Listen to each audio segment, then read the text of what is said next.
Hello, my name is Ben Kovach, and this is going to be my final forecast for my ice cream business in the year 2025. So this is the predicted final forecast for the year 2025, and as you can see in the table I have down below, in the winter months such as January, February, December, this is when we're going to see like our lowest amount of sales, which is why we're going to be ordering less ice cream. And then you also see vice versa to that in the summer months, such as June, July, August. This is actually going to be our busiest time of the year, and this is why I have us ordering most of the ice cream in these months.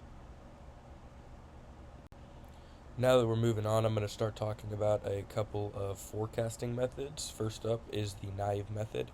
So this is actually a very quick and simple method, and it allows for quick forecasts, but it also doesn't usually pick up on trends or seasonality changes, and that's why it's not the most handy method to use sometimes.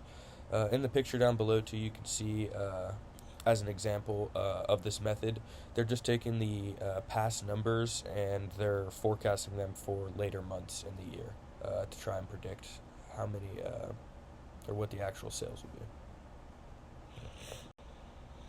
The next method we're going to talk about is the cumulative method. And so this is actually a very good method also for short-term forecasting, and all you do here is basically average the data. Um, it also really doesn't respond well to changes in trends or seasonality, um, which is why you might have to find another method. And in this method, also in the picture down below, you can see all they're really doing is taking like their past numbers and they're just adding them together to create the forecast for the future months. And then the last method that I used was the moving average method. And you can take the average of a few data points, and then you just take the average of those values, and then you just repeat this step shown in the example until you've created a new forecast for the upcoming months. This method is also very good for short-term forecasting, and it responds to recent data well. It can pick up on trends, but it doesn't estimate for seasonality changes as well.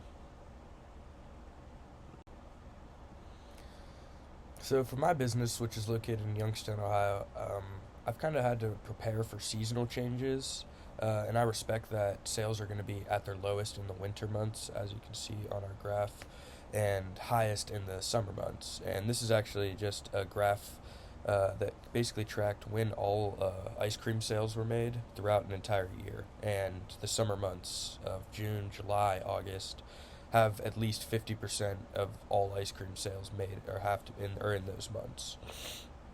Uh, and that's why we're gonna have to order the most ice cream to bring in for those months.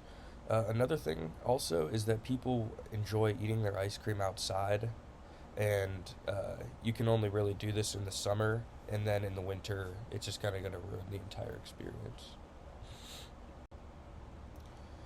So, due to my store's location in a town of 60,000 people, uh, I can kind of rely that we're going to have good sales all year around. Just due to the population alone, people are going to want to come in and get ice cream. And in peak months, this is going to be good because this will be our busiest time of the year, and a lot of people are going to want to come through the summer, in the summertime to get ice cream and hang around outside. And since my store is open all year round and not closed in the wintertime, we kind of rely on a lot of the business that we'll make in the summer months that is going to help us stay open and buy ice cream and keep the store running in the winter months. There's also a fair that is brought to town every year in August. It's at the end of August, and this attracts tens of thousands of people into my city, and it goes on for an entire week. So uh, this week we're gonna have to forecast, and I think that we'll be prepared for this week due to my final forecast. So I'd say on a scale of 1 to 100, I'm at an 85% certainty rate. I'm very certain that my forecast could survive the entire year and business could run smoothly just based off my final forecast.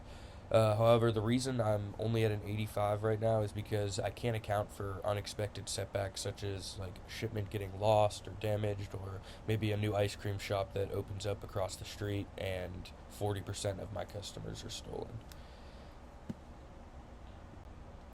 So this has been my final forecast for my ice cream business in the year 2025. If there are no further questions, then thank you. Thank you for your time and have a great night.